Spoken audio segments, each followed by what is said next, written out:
2 अक्टूबर 2024 को पार्टी का गठन हुआ जन स्वराज का, और 1 साल के अंदर में 2 अक्टूबर को इसका 1 साल पूरा हुआ बजे 1 साल के अंदर में हजारों कार्यकर्ताओं को खड़ा किया गया, और पूरे पालीगंज में कम से कम जन स्वराज के कम से कम 20-25 हज़ार मेंबर हैं। हम लोगों ने हजारों घरों में परिवार लाभ कार्ड का वितरण किया। गांव-गांव में सांगठनिक ढांचा है, पंचायत में, वार्ड स्तर पर, प्रखंड स्तर पर, हर जगह सांगठनिक ढांचा का निर्माण किया है।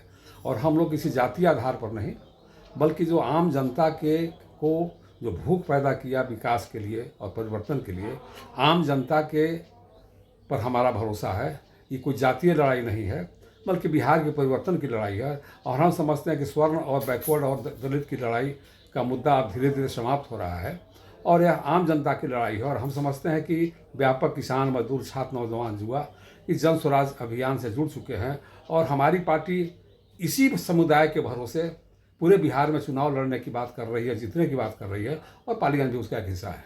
इसीलिए अपनाया गया है कि ये तमाम पार्टियां जो करीब करीब 25-30 साल से बिहार में शासन कर रही है, आम जनता से पार्टियां कट गई। परिवारवाद, बाहुबल, धनबल, ऐसे लोगों का तमाम पॉलिटिकल पार्टियों में दबदबा हो गया। नारा के लिए तो है कि पॉलिटिकल पार्टी है, लेकिन सही माने में खानदानी पार्टियों में तब्दील होगा। बिहार में आपको मानना होगा कि बिहार में कम से कम अभी तक 1500 परिवारों का ही राजनीति चल रहा है, चाहे किसी दल, इस दल से निकलकर उस दल में, उस दल से निकलकर उस दल में चल रहा है। और इसीलिए मारामारी हो रहा है कि टिकट हम लेंगे कि हम लेंगे कि हम लेंगे। जनता के उन्होंने कभी खड़ा नहीं किया, और इसीलिए आज पूरे पार्टी जन स्वराज को अगर छोड़ दिया जाए तो टाइगर बनेंगे तो टाइगर ही नहीं रहेंगे। अच्छा, टाइगर ही नहीं रहेंगे तो टैक्स कहाँ से लेंगे? अच्छा, टाइगर ही नहीं रहेंगे ना, टाइगर नहीं रहेंगे, आम जनता रहेगी। आम जनता रहेगी। हमारा स्लोगन ही है जन स्वराज आम जनता का राज।